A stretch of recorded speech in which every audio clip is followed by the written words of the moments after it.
अस्सलाम वालेकुम दोस्तों। आज आपको यूरो यूएसडी के जो वीकली एनालिसिस हैं, टेक्निकली एनालिसिस, उसके बारे में बताया जाएगा कि ये जो 3 फरवरी से 7 फरवरी तक इसके जो मेजर सपोर्ट और मेजर रेजिस्टेंस क्या है, इसकी बाई में एंट्री बन रही है या इसकी सेल में एंट्री बन रही है, और उसके स्टॉप लॉस और टीपी के बारे में बताया जाएगा। तो पेयर है मेरे पास यूरो यूएसडी और टाइम फ्रेम है H4। तो सबसे पहले तो मैं आपको बताता हूँ इसके जो मेजर सपोर्ट लेवल है और मेजर रेजिस्टेंस लेवल, वो आप अपना लिख भी सकते हैं, अपना बुक पे या अपना पीसी पे आप वो लगा सकते हैं। जो इसकी जो मेन सपोर्ट है, करंट प्राइस इसकी चल रही है 1.1094। ओके, तो नीचे जो इसकी सपोर्ट है, ये जो मैंने येलो लाइन लगा के रखी ना, ये वाली, ये इसकी मेजर सपोर्ट है। सपोर्ट का जो है प्राइस वो है 1.1028। ये एक प्रॉपर जो इसकी मेन मेजर सपोर्ट है ना, वो ये है अभी। ठीक है, तो ऊपर जहाँ पे जिस प्राइस पे ये खड़ी है, यहाँ भी एक सपोर्ट है।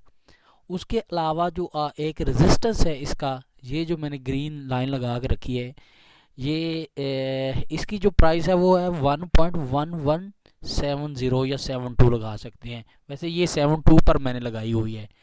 तो ये इसकी प्रॉपर एक रेजिस्टेंस है, और जो मैंने रेजिस्टेंस 2 लगा के रखा है वो है 1.1249। ये आप D1 में भी चेक कर सकते हैं, लेकिन ये आपको क्लियर होगा H4 और D1, सॉरी H4 और H1 में। अब चेक करेंगे, ये पीछे जाके भी इसको बैक टेस्ट भी करेंगे, तो कहीं ना कहीं मार्केट इस एरिया में लाजमी आके वो इसने की होगी रिजेक्शन या ब्रेकआउट दिया होगा, या इसके ऊपर ये देखें ना, यहाँ पे मार्केट आई, इस एरिया में मार्केट ने इसको टच किया, फिर नीचे, ये मतलब कि ये वो एरिया है जहाँ से इसको ऊपर जाने में या नीचे आने में प्रॉब्लम हुई। ठीक है, ये इसको एक रेजिस्टेंस है। जैसे मार्केट इसके नीचे होती है तो ये रेजिस्टेंस होता है, जब मार्केट इसके ऊपर चली जाती है कोई भी ऐसा एरिया, तो वो उसका सपोर्ट बन जाता है। तो अच्छा, करंट प्राइस मैंने आपको बोल दिया 1.1049। अच्छा अच्छा, नेक्स्ट वीक ये क्या क्या कर क्या रही है, क्या हो सकता है इसमें, हम क्या मान रहे हैं, हमारी टेक्निकल जो एनालिसिस है वो क्या कह रही है। अच्छा, डेली टाइम फ्रेम H1 में अगर आप चेक करें, तो ये मार्केट में बना, जस्ट वेट थोड़ा सा,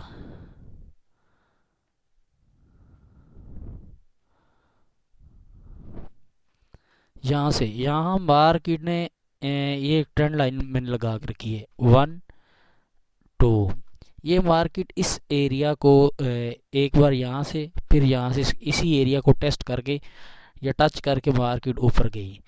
तो एक मैंने ऊपर से नीचे जो ट्रेंड लाइन लगा के रखी है, ये वाली, ये जो आप रेड देख रहे हैं ना, अच्छा, ये मार्केट यहाँ से आई, ये मैंने यहाँ से लगाई ना, ये देखें यहाँ 1 2 3, नीचे देखें ब्रेकआउट नीचे दिया 4। ठीक है, यहाँ मार्केट ने इस एरिया को क्या किया, ब्रेक किया, और ब्रेक करने के बाद जो अगली कैंडल उसने बनाई, जो H4 की अगली कैंडल, यहाँ से इसकी क्लोजिंग हुई, मार्केट यहाँ से स्टार्ट हुई, और ये देखें इसी ट्रेंड लाइन को वो टच करके टेस्ट करके ऊपर गई। ऊपर अभी अभी मैंने एक और ट्रेंड लाइन लगा के रखी है, यहाँ से लेके यहाँ चेक करें 1 2 एंड 3। ये भी एक इसकी प्रॉपर जो ट्रेंड लाइन है, ये यहाँ से भी 3 बार मार्केट इसी एरिया को टेस्ट कर रही है।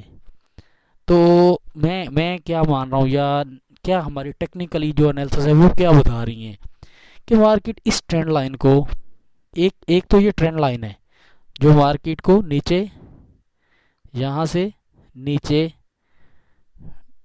भेजेगी। ठीक है, एक तो ये वाली ट्रेंड लाइन होगी, और दूसरी जो हमारे पास कंफर्मेशन है कि यहाँ H4 को आप जब भी आपने चेक करना, जूम आउट ट्रेंड चेक करना, जूम आउट कर दें मार्केट को, बिल्कुल चार्ट को जूम आउट कर दें। अच्छा, यहाँ पे 1 2 3 3 4 5 6, ठीक है, और ये भी मान सकते हैं ये वाला भी 7। ओके, ये 7 दफ़ा यहाँ मार्केट आई, पहले इसको टच किया, ऊपर गई, नीचे ब्रेकआउट किया, फिर ऊपर गई, फिर यहाँ नीचे ब्रेकआउट कर, फिर टेस्ट करके नीचे आई, फिर इसी एरिया को टच किया, फिर यहाँ आई, थोड़ी सी ऊपर आई, लेकिन फिर नीचे आने के बाद ये इसको टेस्ट किया, फिर ब्रेकआउट करने के बाद ये देखिए मार्केट यहाँ फिर इसी एरिया को टेस्ट करके ऊपर गई, यहाँ फिर इसे मतलब ये इसकी जो है ना, ये एरिया भी एक इसका सपोर्ट का है। एक तो ये जो ट्रेंड लाइन है ये वाली, ये इसको नीचे भेजेगी या इसी की वजह से ये नीचे मार्केट आ सकती है। और दूसरी कंफर्मेशन हमें मिल गई है कि ऊपर जो रेजिस्टेंस है, तो अभी इस एरिया को मार्केट टच करके मैं क्या मान रहा हूँ कि नीचे में भी इस ट्रेंड लाइन यहाँ से ये देखिए इसको टच करे और यहाँ तक आ जाए या यहाँ तक आ सकते हैं। फर्स्ट तो मैं मान रहा हूँ कि ये इस एरिया तक आएगी जो मैंने लगाया हुआ है ना H4 में, ट्रेंड लाइन H1 में भी। हाँ, अच्छा, फर्स्ट तो ये हो सकता है मार्केट ऐसे जाए, इसको टच करे, और ये भी हो सकता है कि मार्केट यहाँ तक आए।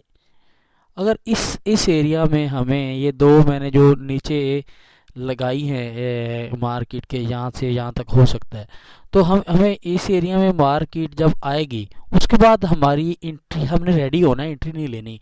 हमने क्या करना है कि मार्केट में हमें कोई बुलिश सेटअप मिले, यहाँ से मिले, ठीक है, चाहे इस एरिया से मिले, तो हमें कोई ग्रीन कैंडल मिले, कोई कैंडल स्टिक पैटर्न में ऐसी कैंडल मिले कि वो हमें इशारा कर रही है कि हाँ मार्केट अब बाय में जाने वाली है, तो तब हमने क्या करना है कि यहाँ से हमें बाय की एंट्री यहाँ मिले तो हमने बाय में बैठ जाना और हमने स्टॉप लॉस लगाना है उसका यहाँ तक, यहाँ से मिलती है तो यहाँ तक, इसका जो नीचे जो एक और है स्पॉट उससे भी नीचे हमने लगानी है 2 से 3 पे, तो वो हमारा स्टॉप लॉस अगर हमें यहाँ से काउंट करते हैं ना तो 70 पिप के राउंड अबाउट बन रहा है। अगर टीपी रिस्क टू रिवार्ड की बात करें तो 125, यानी कि रिवार्ड तकरीबन 2 गुना बन रहा है।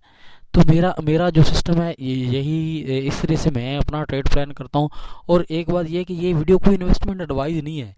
फॉरेक्स मार्केट इसमें बहुत ही रिस्क होता है और आपने वो इन्वेस्ट करना है जो आप लॉस बर्दाश्त कर सकें। और मेरी कोई एडवाइस नहीं है कि आप इन्वेस्ट करें फॉरेक्स में, क्योंकि मैं ये खुद की रिसर्च के बारे में बता रहा हूँ कि मैं नेक्स्ट वीक क्या करने वाला हूँ।